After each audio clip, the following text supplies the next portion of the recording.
Oh, she's disorientated. She's going the crowd. This is not good.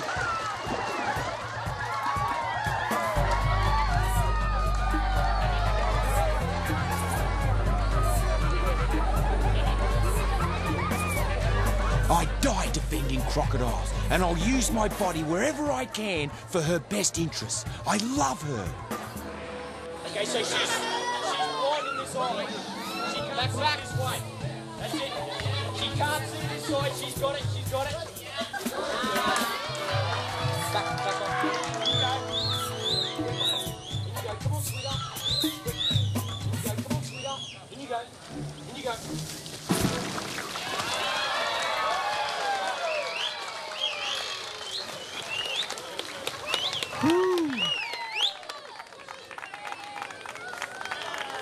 Congratulations to the team at Australia Zoo. It's a job well done. And now, finally, she can feel water that she can swim in and submerge. Very good. Good work, blokes. Woo! Let's clear out. Let's clear out. We're going to give her some space so she can settle in.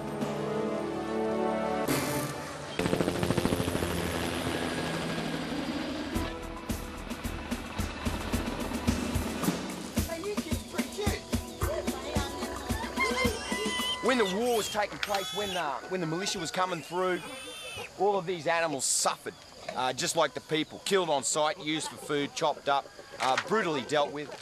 But they've all come back out of the bush, and they're starting again.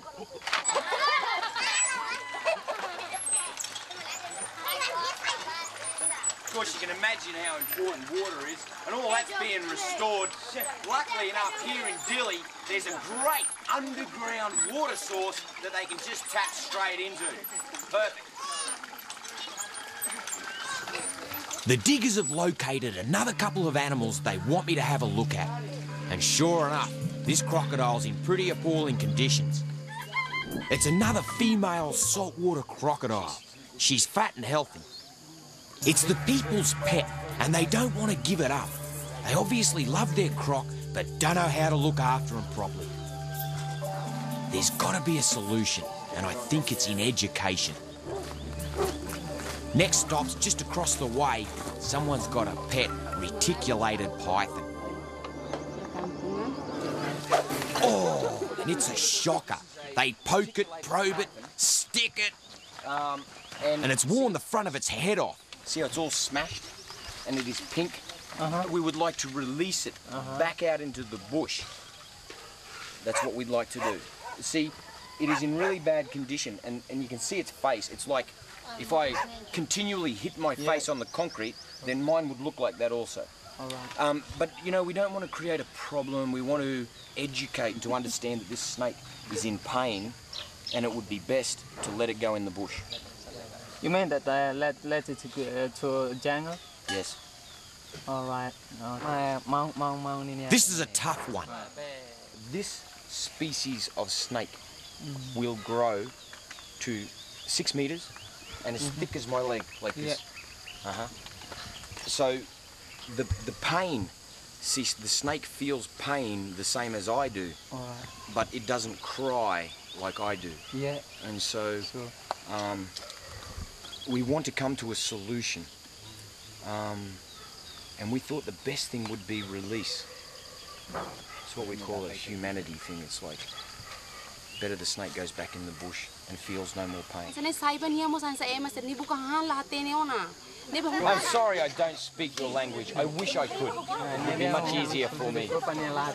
Okay, we'll go away and we'll be thinking and talking and see if we can find a solution. These people have been massacred and tortured. A lot of them have lost their close kin. Education is the ultimate solution. They need their pets for comfort and love. Welcome to downtown Dili, and the refugees are slowly filtering back in. Since the dawn of time, since wars, killing of each other's been taking place, little blokes like this have been sifting through the rubble.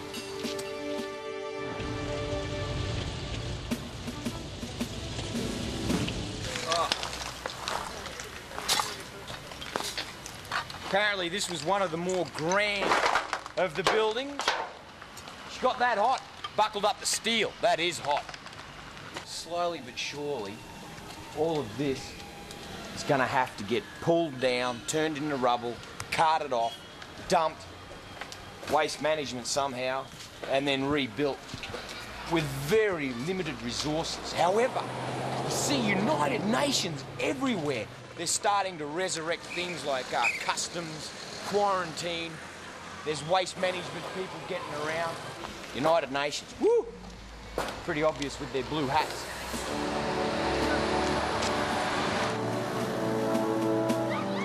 It's one down and one to go.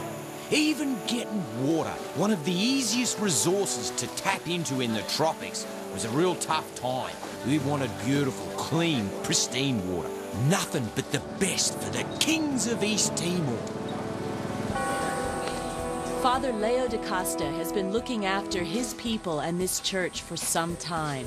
We want to return a little something back to his people. We've been getting a donation together for your church.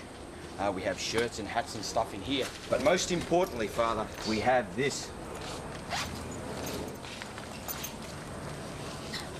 A very large donation of Australian dollars for your church, for whatever you think is the best thing to do.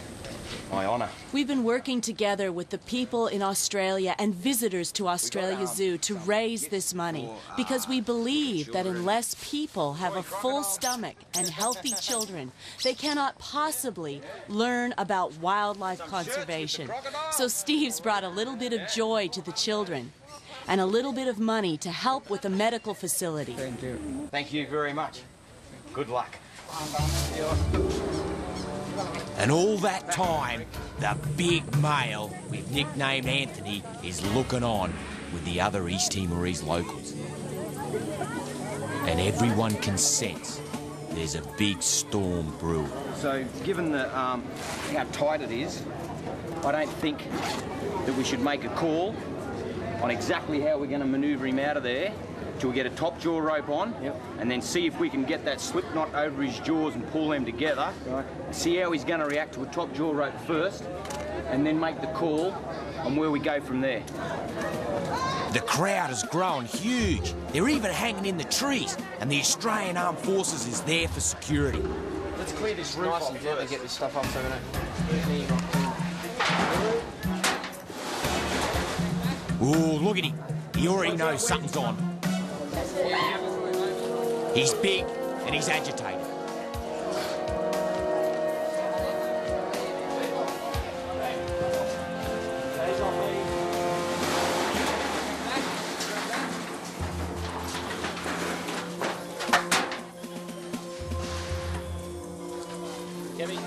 We got to be really careful and place our hands in exactly the right positions. This crocodile is on, and he'll bite out at any given opportunity. He's going into a submerge.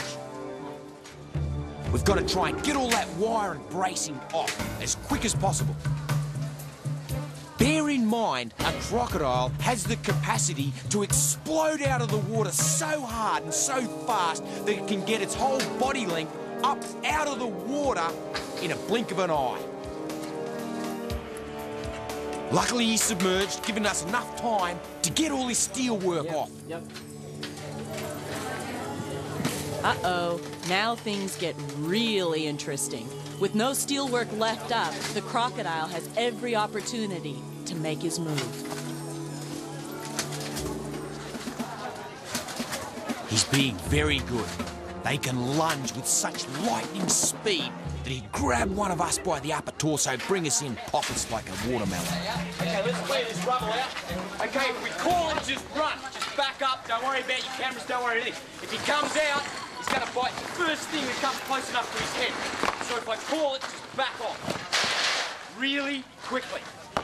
You'd think it would be enough that Steve has to consider moving this giant crocodile, but he also has the safety of the crew, the onlookers, and the Australian diggers to think about as well. There's a lot of people around, and things will happen really fast. Do we want to juggle the top jaw rope on now? I guess we should. We should, yeah.